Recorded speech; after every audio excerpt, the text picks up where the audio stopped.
দশম অধ্যায় সৃষ্টির বিভাগ। শ্লোক ১। विदुर उवाच अन्तर्हिते भगवति ब्रह्मालोकपितामहः प्रजाः ससर्जकतिधा दैहिकीर्मानसी विभुः। অনুবাদ।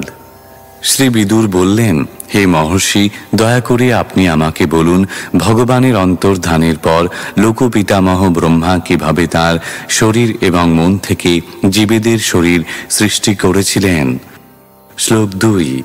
ये च मे भगवन् पृष्टास्त्वय्यर्था बहुवित्तमा तान् वदस्वानुपूर्व्येण छिन्दिनः सर्वसंशयान्। অনুবাদ।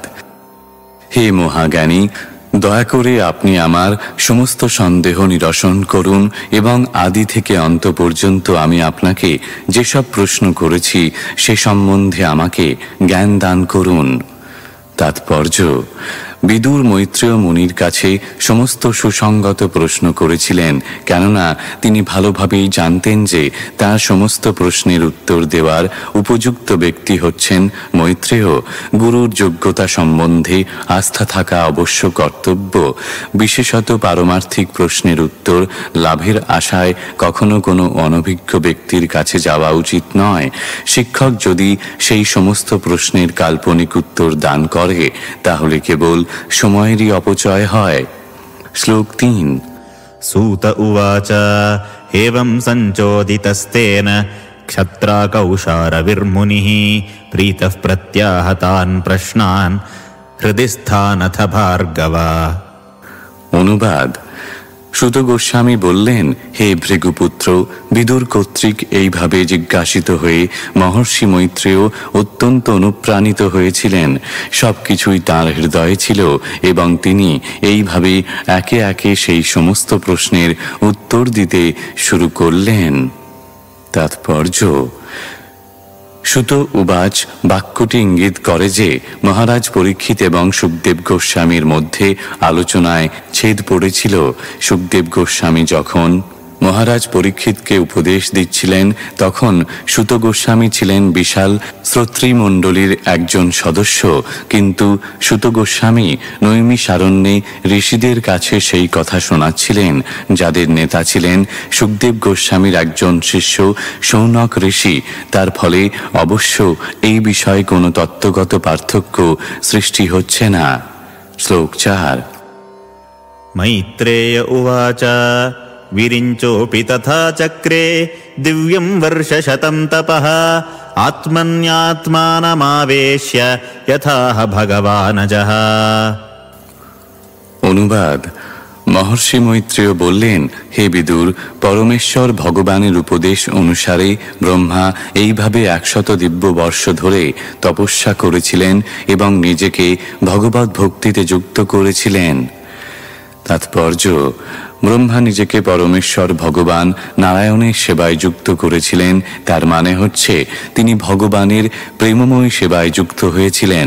সেইটি হচ্ছে সর্বশ্রেষ্ঠ তপস্যা যা অন্তহীন কাল ধরে অনুষ্ঠান করা যায়। এই সেবা নিত্য এবং চির উৎসাহ ব্যঞ্জক, তাই এই সেবা থেকে অবসর গ্রহণের কোনো প্রশ্ন ওঠে না। শ্লোক ৫। तद्विलोक्याब्जसम्भूतो वायुना यदधिष्ठितः पद्ममम्भश्च तत्कालकृतवीर्येण कम्पितम्। অনুবাদ। তারপর ব্রহ্মা দেখলেন যে পদে তিনি অবস্থিত ছিলেন এবং যে জলের ভিতর সেই কমলটি উদ্ভূত হয়েছিল তারা উভয়ই প্রচণ্ড বায়ুর প্রভাবে কম্পিত হচ্ছিল। তাৎপর্য: জড়জগতে মাইক বলা হয় কেননা এইটি হচ্ছে পরমেশ্বর ভগবানের চিন্ময় সেবার বিস্মরণের স্থান। তার ফলে যারা এই জড়জগতে পরমেশ্বর ভগবানের সেবায় যুক্ত হয়েছেন তারা কখনো কখনো এখানকার কদর্য পরিস্থিতির জন্য অত্যন্ত বিরক্ত হন। মায়া এবং ভক্তের মধ্যে যুদ্ধ ঘোষিত হয় এবং কখনো কখনো দুর্বল ভক্তেরা শক্তিশালী মায়ার আক্রমণের শিকার হন। ব্রহ্মা অবশ্য ভগবানের অহেতুকী কৃপার ফলে যথেষ্ট শক্তিশালী ছিলেন এবং তাই তিনি অপরা শক্তির শিকার হননি, যদিও তা যখন তার আসন এবং সত্তাকে আন্দোলিত করেছিল তখন সেইটি তার উদ্বেগের কারণ হয়েছিল। শ্লোক ৬। तपसा ह्येधमानेन विद्यया चात्मसंस्थया विवृद्ध विज्ञानबलोऽन्यपाद्वायुं सहाम्भसा। অনুবাদ: দীর্ঘ তপস্যা এবং আত্ম উপলব্ধির চিন্ময় জ্ঞান লাভ করার ফলে ব্রহ্মা ব্যবহারিক জ্ঞানের পূর্ণতা প্রাপ্ত হয়েছিলেন এবং তাই তিনি জল সহ সেই বায়ু সম্পূর্ণরূপে পান করেছিলেন। তাৎপর্য: ব্রহ্মার জীবন সংগ্রাম হচ্ছে এই জড়জগতের জীব ও মায়া নামক মোহিনী শক্তির মধ্যে নিরন্তর সংঘর্ষের একটি সবিশেষ দৃষ্টান্ত। ব্রহ্মা থেকে শুরু করে এই যুগের জীবেরা সকলেই জড়া প্রকৃতির সঙ্গে সংগ্রাম করছে। বৈজ্ঞানিক জ্ঞানের উন্নতি এবং চিন্ময় উপলব্ধির দ্বারা কেউ জড়া প্রকৃতিকে নিয়ন্ত্রণ করার চেষ্টা করতে পারে, যা আমাদের প্রচেষ্টার বিরুদ্ধে ক্রিয়া করে এবং আধুনিক যুগের উন্নত জড়বিজ্ঞান সংক্রান্ত জ্ঞান এবং তপশ্চর্যা জড়া প্রকৃতির শক্তিকে নিয়ন্ত্রণ করার এক অতি আশ্চর্যজনক ভূমিকা অবলম্বন করেছে। কিন্তু যদি পরমেশ্বর ভগবানের শরণাগত হয়ে প্রেমময়ী সেবার মনোভাব নিয়ে তার আদেশ পালন করা হয়, তাহলে জড়া প্রকৃতিকে নিয়ন্ত্রণ করার এই প্রচেষ্টা সবচেয়ে বেশি সার্থকভাবে সম্পাদন করা যায়। শ্লোক 7। তদ্বিলোক্য বিয়দ্বাপি পুষ্করম যদধিষ্ঠিতম অনেন লোকান প্রাগ্লীনান কল্পিতাস্মিত্যচিন্তয়ৎ। অনুবাদ: তারপর তিনি দেখলেন যে পদ্মে তিনি সমাসীন ছিলেন তা সারা ব্রহ্মাণ্ড জুড়ে ব্যাপ্ত।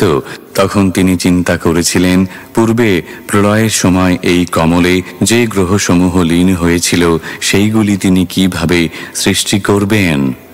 তাৎপর্য: ব্রহ্মা যে কমলে সমাসীন ছিলেন তাতে ব্রহ্মাণ্ডের সমস্ত গ্রহের বীজ সঞ্চার করা হয়েছিল। ভগবান ইতিপূর্বেই সমস্ত গ্রহগুলি সৃষ্টি করেছিলেন এবং সমস্ত জীবাত্মাও ব্রহ্মা থেকে জন্মগ্রহণ করেছিল। জড় জগৎ এবং সমস্ত জীব বীজরূপে ভগবান পূর্বেই উৎপন্ন করে রেখেছিলেন, আর ব্রহ্মার কাজ ছিল সেই সমস্ত বীজগুলিকে সারা ব্রহ্মাণ্ড জুড়ে ছড়িয়ে দেওয়া। তাই বাস্তবিক সৃষ্টিকে বলা হয় স্বর্গ এবং ব্রহ্মা কর্তৃক তার পরবর্তী অভিব্যক্তিকে বলা হয় বিসর্গ। শ্লোক 8। পদ্মকোশম তদাবিশ্য ভগবৎকর্ম চোদিতঃ একম ব্যবাংশী দুরুধা ত্রিধা ভাব্যম দ্বসপ্তধা। অনুবাদ: এইভাবে পরমেশ্বর ভগবানের সেবায় যুক্ত হয়ে ব্রহ্মা সেই পদ্মের কর্ণিকাতে প্রবেশ করলেন এবং সমগ্র ব্রহ্মাণ্ড জুড়ে বিস্তৃত সেই পদ্মটিকে তিনি প্রথমে 3টি ভাগে এবং তারপর 14টি বিভাগে বিভক্ত করলেন। শ্লোক 9। एतावान् जीवलोकस्य संस्थाभेदः समाहृतः धर्मस्य ह्यनिमित्तस्य विपाकः परमेष्ठ्यसौ। ব্রহ্মা হচ্ছেন ব্রহ্মাণ্ডের সবচাইতে মহান ব্যক্তি, কেননা তার পরিপক্ক চিন্ময় জ্ঞানের প্রভাবে তিনি পরমেশ্বর ভগবানের প্রতি অহেতুকী ভক্তিপরায়ণ। তাই তিনি বিভিন্ন প্রকার জীবের বাসের জন্য 14 ভুবন সৃষ্টি করেছিলেন। তাৎপর্য: পরমেশ্বর ভগবান হচ্ছেন জীবের সমস্ত গুণের আধার। জড়জগতে বদ্ধ জীবেরা কেবল সেই সমস্ত গুণাবলীর এক নগণ্য অংশ প্রতিফলিত করে এবং তাই তাদের কখনো কখনো বলা হয় প্রতিবিম্ব। পরমেশ্বর ভগবানের বিভিন্ন অংশ, এই প্রতিবিম্ব জীবেরা বিভিন্ন মাত্রায় ভগবানের আদি গুণাবলী উত্তরাধিকার সূত্রে লাভ করেছেন এবং সেই সমস্ত গুণাবলীর মাত্রা অনুসারে তারা বিভিন্ন জনিতে জন্মগ্রহণ করে এবং ব্রহ্মার পরিকল্পনা অনুসারে বিভিন্ন গ্রহে স্থান প্রাপ্ত হয়। নিম্নে পাতাল লোক, মধ্যে ভূর্লোক এবং ঊর্ধ্বে স্বর্লোক। এই ত্রিভুবনের স্রষ্টা হচ্ছেন ব্রহ্মা। তার থেকে ঊর্ধ্বে যে মহর্লোক, তপলোক, সত্যলোক এবং ব্রহ্মলোক রয়েছে তা প্রলয় বাড়িতে লীন হয় না। তার কারণ হচ্ছে সেখানকার অধিবাসীদের ভগবানের প্রতি অহেতুকী ভক্তি। সেখানকার অধিবাসীদের অস্তিত্ব দ্বিপরার্ধকাল, তারপর তাঁরা সাধারণত জড় জগতের জন্ম মৃত্যুর বন্ধন থেকে মুক্ত হয়ে যান। শ্লোক 10। विदुर उवाच यथार्थ बहुरूपस्य हरेरद्भुतकर्मणः कालाख्यं लक्ष्मणं ब्रह्मन् यथा वर्णयनः प्रभो। অনুবাদ: বিদুর মৈত্রেয়ের কাছে জিজ্ঞাসা করলেন, হে প্রভু, হে তত্ত্বজ্ঞানী মহর্ষি, দয়া করে শাশ্বত কাল সম্বন্ধে আপনি বর্ণনা করুন, যা অদ্ভুত কর্মা পরমেশ্বর ভগবানের একটি রূপ। সেই শাশ্বত কালের লক্ষণ কি? কৃপা করে বিস্তারিতভাবে তা আপনি আমাদের কাছে বর্ণনা করুন। তাৎপর্য: সমগ্র বিশ্ব পরমাণু থেকে শুরু করে বিশাল ব্রহ্মাণ্ড পর্যন্ত বিভিন্ন প্রকার সত্তার অভিব্যক্তি এবং শাশ্বত কালরূপে এখানে সবকিছুই পরমেশ্বর ভগবানের নিয়ন্ত্রণাধীন।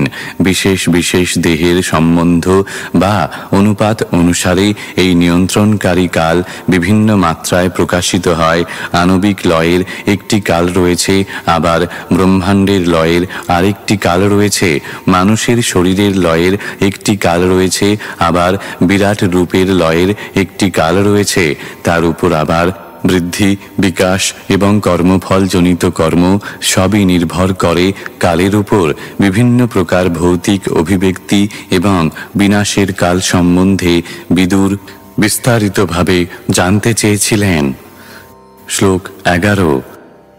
मैत्रेय उवाच गुणव्यतिकराकारो निर्विशेषो प्रतिष्ठितः पुरुषस्तदुपादानमात्मानं लीलया सृजत्।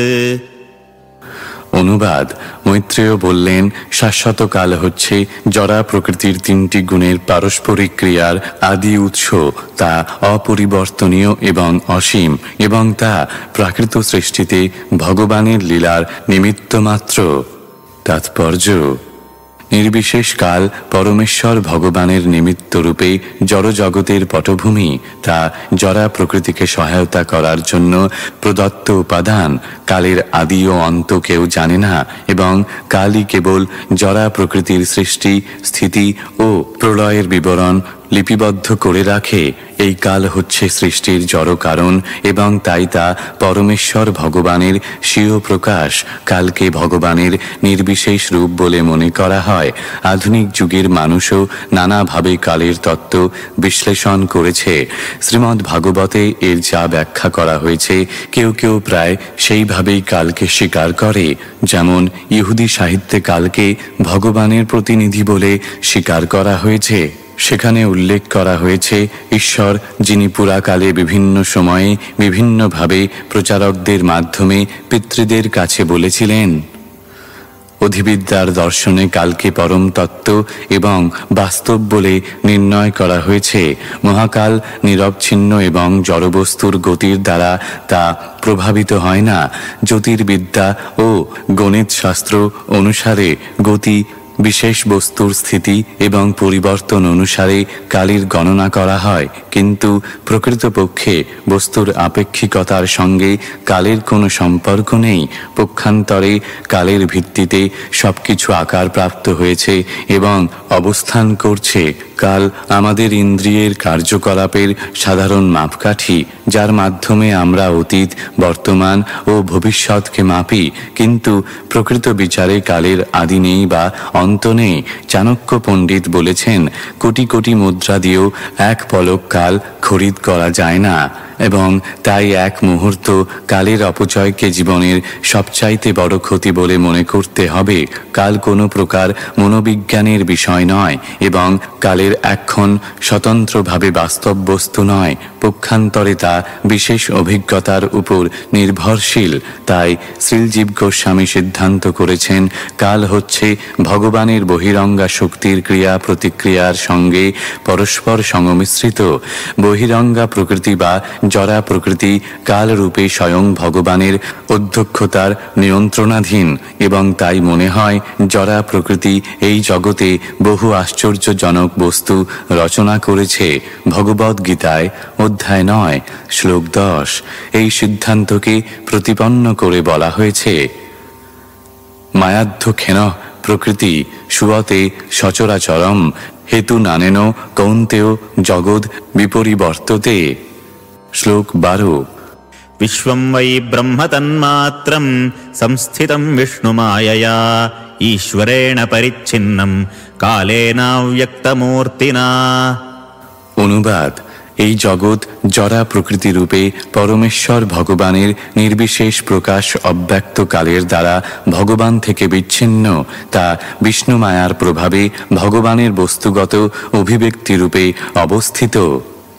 তাৎপর্য: পূর্বে নারদ মুনি ব্যাসদেবকে বলেছেন, শ্রীমদ্ ভাগবত কাণ্ড 1 অধ্যায় 5 শ্লোক 20, ইদং হি বিশং ভগবানী বেতর। এই অব্যক্ত জগৎ ভগবানেরই প্রকাশ, কিন্তু তা ভগবান থেকে স্বতন্ত্র বলে প্রতিভাত হয়। এইটি মনে হওয়ার কারণ হচ্ছে কালের প্রভাবে তা ভগবান থেকে বিচ্ছিন্ন। এটা অনেকটা টেপ রেকর্ডে ধরে রাখা কণ্ঠস্বরের মতো, যা এখন সেই ব্যক্তির কণ্ঠ থেকে বিচ্ছিন্ন হয়েছে। টেপ রেকর্ডিং যেমন টেপে রয়েছে, তেমনি সমগ্র জগৎ জড়া প্রকৃতিতে অবস্থিত এবং কালের দ্বারা তা ভগবান থেকে বিচ্ছিন্ন বলে মনে হয়। তাই জড় জগৎ ভগবানের বস্তুগত প্রকাশ এবং তা মায়াবাদীদের বহু উপাসিত ভগবানের নির্বিশেষ রূপেরই প্রকাশ। শ্লোক 13। यथेदानीं तथाग्रे च पश्चादप्येतदीदृशम्। অনুবাদ: এই জড় সৃষ্টি এখন যেমন আছে পূর্বেও তেমনই ছিল এবং ভবিষ্যতেও তেমনই থাকবে। তাৎপর্য: জড় জগতে সৃষ্টি, স্থিতি এবং প্রলয়ের পুনরাবৃত্তির একটি সুসংবদ্ধ কার্যক্রম রয়েছে, যে সম্বন্ধে ভগবদ্ গীতায় অধ্যায় 9 শ্লোক 8 বলা হয়েছে, ভূত গ্রামমিমং কুৎস্রম বশং প্রকৃতির বাসাত। এখন যেভাবে এর সৃষ্টি হয়েছে এবং পরে যেভাবে তার ধ্বংস হবে, তেমনি পূর্বেও তার অস্তিত্ব ছিল এবং ভবিষ্যতেও যথাসময়ে পুনরায় তার সৃষ্টি হবে, পালন হবে ও ধ্বংস হবে। তাই কালের সুসংবদ্ধ কার্যকলাপ নিত্য এবং তাকে কখনো মিথ্যা বলা যায় না। জড় জগতের প্রকাশ ক্ষণস্থায়ী এবং আনুষঙ্গিক, কিন্তু তা মিথ্যা নয়, যা মায়াবাদী দার্শনিকেরা দাবি করে থাকে। শ্লোক 14। सर्गो नवविधस्तस्य प्राकृतो वैकृतस्तु यः कालद्रव्यगुणैरस्य त्रिविधः प्रतिसंक्रमः। অনুবাদ: গুণের পারস্পরিক ক্রিয়ার ফলে স্বাভাবিকভাবে যে সৃষ্টি হয়, এছাড়া আরও 9টি বিভিন্ন প্রকার সৃষ্টি রয়েছে। শাশ্বতকাল, জড় উপাদান এবং কোনো ব্যক্তির গুণগত কর্মের ফলে 3 প্রকার প্রলয় রয়েছে। তাৎপর্য: ভগবানের পরম ইচ্ছার প্রভাবে নির্ধারিতভাবে সৃষ্টি এবং লয় হয়। ভৌতিক তত্ত্বের ক্রিয়া প্রতিক্রিয়ার ফলে অন্য রকম সৃষ্টিও হয়, যা সম্পাদিত হয় ব্রহ্মার মনীষার দ্বারা। পরে তা বিশেষভাবে বিশ্লেষণ করা হবে। এখন কেবল প্রাথমিক তত্ত্ব প্রদান করা হচ্ছে। 3 প্রকার লয় হচ্ছে: 1 নির্ধারিত সময়ে সমগ্র ব্রহ্মাণ্ডের বিনাশ, 2 অনন্ত দেবের মুখনিসৃত অগ্নিজনিত প্রলয় এবং 3 ব্যক্তিগত গুণাত্মক ক্রিয়া প্রতিক্রিয়ার ফলে মৃত্যু। শ্লোক 15। आद्यस्तु महतः सर्गो गुणवैषम्यमात्मनः द्वितीयस्त्वहवो यत्र द्रव्यज्ञानक्रियोदयः। অনুবাদ: 9 প্রকার সৃষ্টির প্রথমটি হচ্ছে মহত্তত্ত্ব বা সমগ্র জড় উপাদান জনিত সৃষ্টি, যাতে পরমেশ্বর ভগবানের উপস্থিতির ফলে প্রকৃতির গুণগুলি পরস্পরের সঙ্গে ক্রিয়া করে। দ্বিতীয় সৃষ্টিতে অহংকারের উদ্ভব হয়, যাতে জড় উপাদান সমূহ ভৌতিক জ্ঞান এবং প্রাকৃত কর্মের উদয় হয়। তাৎপর্য: জড় সৃষ্টির জন্য পরমেশ্বর ভগবান থেকে প্রথমে যার উদ্ভব হয়, তাকে বলা হয় মহত্তত্ত্ব। জড়া প্রকৃতির গুণের পারস্পরিক ক্রিয়ার ফলে অহংকারের উদ্ভব হয়, যার ফলে জীব মনে করে সে জড় উপাদান থেকে সৃষ্ট হয়েছে। এই অহংকারের ফলে জীব তার দেহ এবং মনকে তার আত্মা বলে মনে করে। মহতত্ত্বের সৃষ্টির পর সৃষ্টির দ্বিতীয় পর্যায়ে জড় উপাদান সমূহ ভৌতিক জ্ঞান এবং জড়জাগতিক কর্মের উদ্ভব হয়। জ্ঞান বলতে জ্ঞানের উৎস স্বরূপ ইন্দ্রিয় সমূহ এবং তাদের নিয়ন্ত্রণকারী দেবতাদের বোঝায়। ক্রিয়া বলতে কর্মেন্দ্রিয় এবং তাদের নিয়ন্ত্রণকারী দেবতাদের বোঝায়। এই সবেরই উদ্ভব হয় সৃষ্টির দ্বিতীয় পর্যায়ে। শ্লোক 16। भूतसर्गस्तृतीयस्तु तन्मात्रो द्रव्यशक्तिमान् चतुर्थ ऐन्द्रियः सर्गो यस्तु ज्ञानक्रियात्मकः। অনুবাদ: তৃতীয় সৃষ্টিতে তন্মাত্র বা ইন্দ্রিয়ের অনুভূতি সৃষ্টি হয়েছে এবং তার থেকে উপাদান সমূহের উদ্ভব হয়েছে। চতুর্থ সৃষ্টিতে জ্ঞান এবং কর্মক্ষমতা সৃষ্টি হয়েছে। শ্লোক 17। वैकारिको देवसर्गः पञ्चमो यन्मयं मनः षष्ठस्तु तमसः सर्गो यस्त्वबुद्धिकृतः प्रभोः। অনুবাদ: সাত্ত্বিক অহংকার থেকে জাত দেবতাগণ এবং মন হচ্ছে পঞ্চম সৃষ্টি। ষষ্ঠ সৃষ্টি হচ্ছে অজ্ঞান অন্ধকার, যার ফলে জীব বুদ্ধিহীনের মতো আচরণ করে। তাৎপর্য: স্বর্গের অধিবাসীদের দেবতা বলা হয় কেননা তারা সকলে ভগবান শ্রীবিষ্ণুর ভক্ত। বিষ্ণু ভক্ত শ্রিত দৈব আসুরস্তদ বিপর্যয়।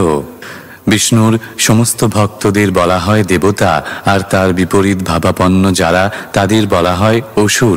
দেবতা এবং অসুরদের মধ্যে এইটি হচ্ছে বিভেদ। দেবতারা জরা প্রকৃতির সত্যগুণে অবস্থিত, আর অসুরেরা রজ ও তমগুণে অবস্থিত। দেবতাদের উপর জড়জগতের বিভিন্ন বিভাগের দায়িত্বভার ন্যস্ত করা হয়েছে। যেমন আমাদের একটি ইন্দ্রিয় হচ্ছে চক্ষু এবং তা আলোকের দ্বারা নিয়ন্ত্রিত, আর সেই আলোক বিতরণ করে সূর্যকিরণ, এবং সেই সূর্যকিরণের নিয়ন্ত্রণকারী দেবতা হচ্ছেন সূর্যদেব। তেমনি মন চন্দ্র কর্তৃক নিয়ন্ত্রিত হয়। অন্য সমস্ত জ্ঞানেন্দ্রিয় ও কর্মেন্দ্রিয়গুলিও বিভিন্ন দেবতাদের দ্বারা নিয়ন্ত্রিত হয়। জরা প্রকৃতির কার্যকলাপ নিয়ন্ত্রণ করার ব্যাপারে দেবতারা হচ্ছেন ভগবানের সহকারী। দেবতাদের সৃষ্টির পর সমস্ত জীবেরা অবিদ্যার অন্ধকারে আবৃত হয়। জরা প্রকৃতির প্রতিটি জীব জড়জগতের উপর প্রভুত্ব করার বন্ধনে আবদ্ধ। জীব যদিও জড়জগতের প্রভু, তবুও সে অবিদ্যার দ্বারা প্রকৃতির মালিক হওয়ার ভ্রান্ত ধারণার অজ্ঞান অন্ধকারে আচ্ছন্ন। অবিদ্যা নামক ভগবানের শক্তি বদ্ধ জীবের ভ্রান্তি উৎপাদনকারী তত্ত্ব। জরা প্রকৃতিকে বলা হয় অবিদ্যা, কিন্তু শুদ্ধ ভক্তি যোগে ভগবানের সঙ্গে যুক্ত হওয়ার ফলে সেই শক্তি বিদ্যা বা শুদ্ধ জ্ঞানে পরিণত হয়। সেই কথা ভগবদ্ গীতায় প্রতিপন্ন হয়েছে। ভগবানের মহামায়া যোগমায়ায় রূপান্তরিত হয়ে শুদ্ধ ভক্তের কাছে তার প্রকৃত রূপ প্রকাশ করে। জরা প্রকৃতিকে তাই মনে হয় তিনটি স্তরে ক্রিয়া করছে।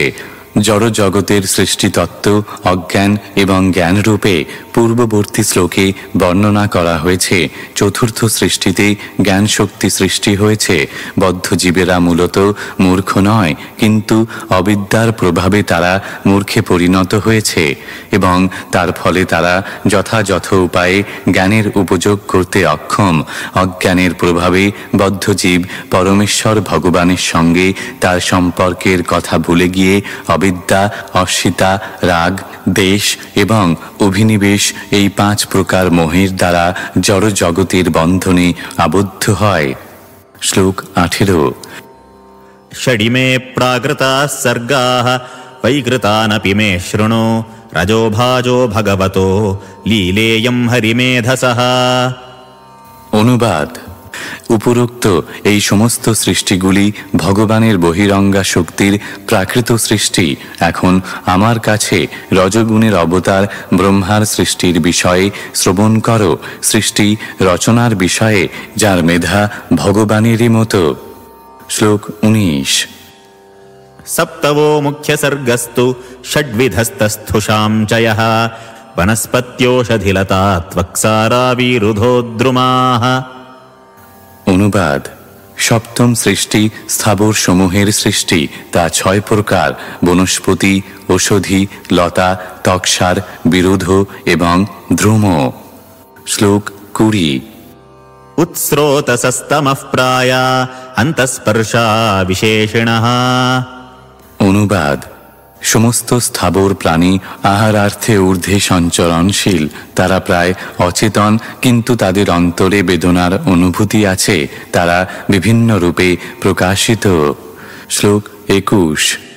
तिरश्चामष्टमः सर्गः सोऽष्टाविंशद्विधो मतः अविदो भूरितमसो घ्राणज्ञा हृद्यवेदिनः।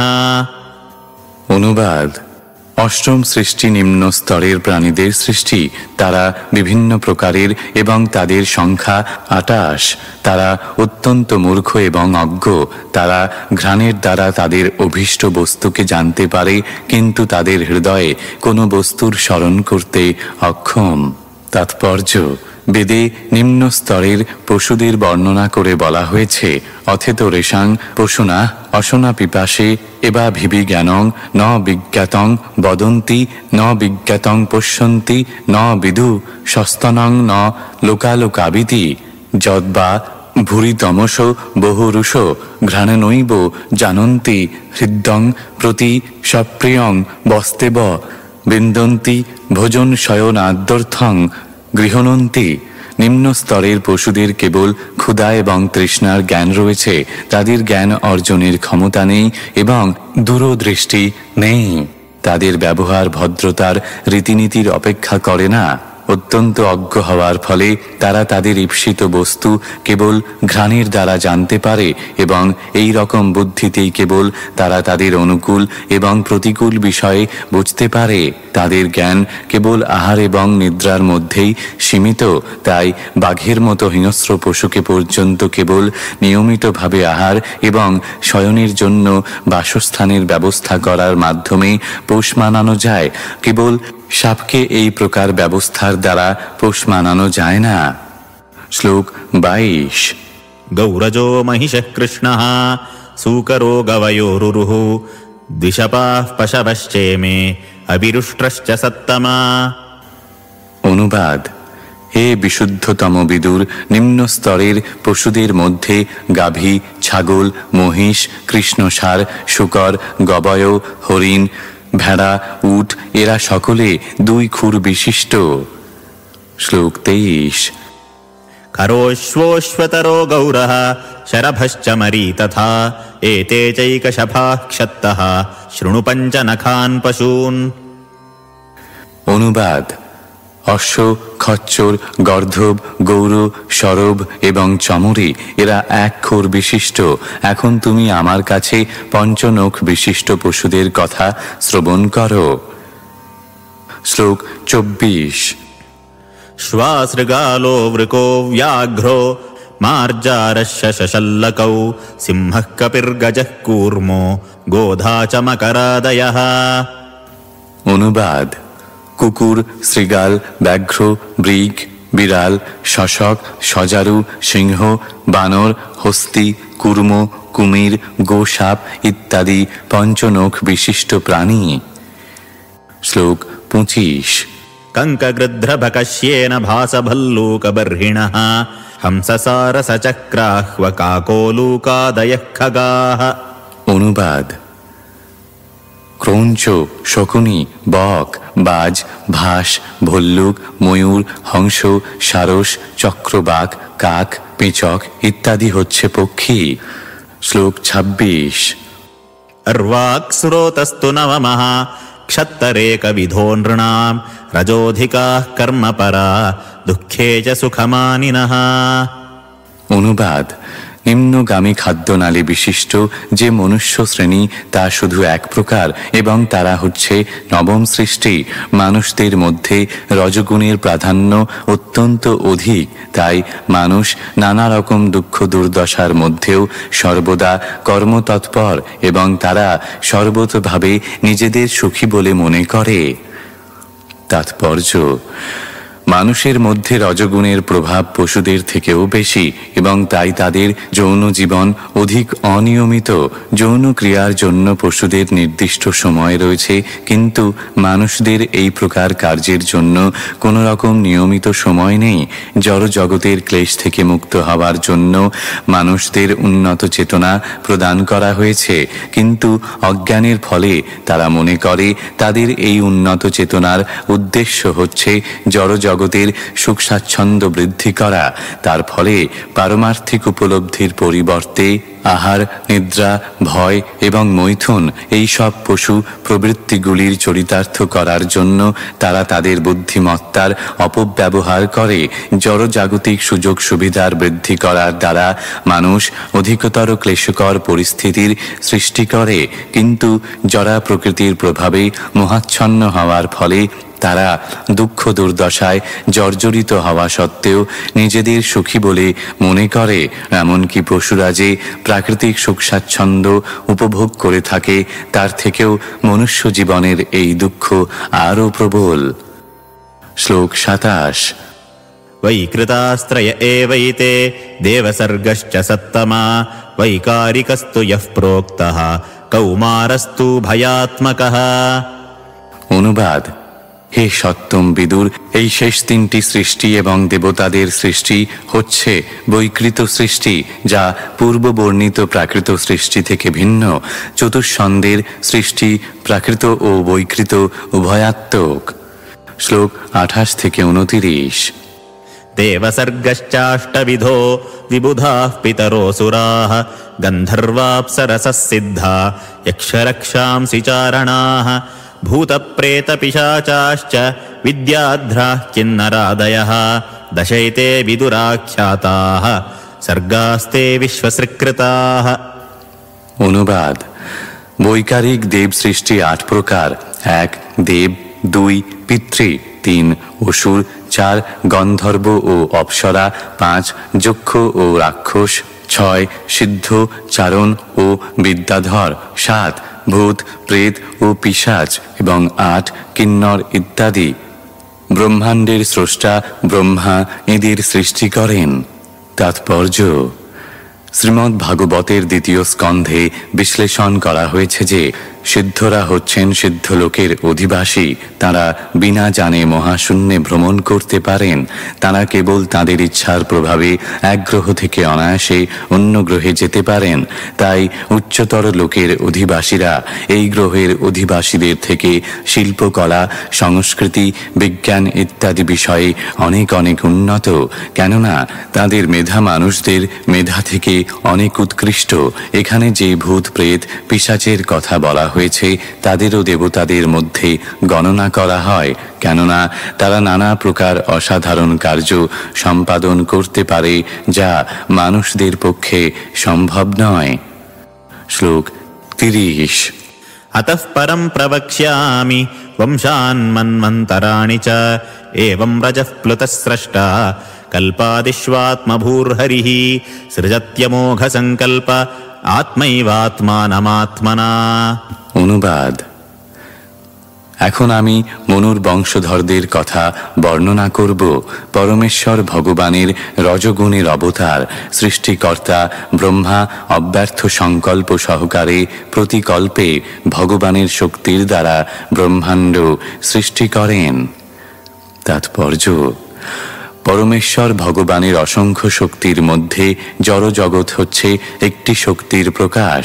স্রষ্টা এবং সৃষ্টি উভয়ে পরম সত্যের প্রকাশ, যে সম্বন্ধে শ্রীমদ্ ভাগবতের শুরুতেই বলা হয়েছে জন্মাদস্য যত ইতি। শ্রীমদ্ ভাগবতের 3য় স্কন্ধের সৃষ্টির বিভাগ নামক 10ম অধ্যায়ের ভক্তি বেদান্ত তাৎপর্য।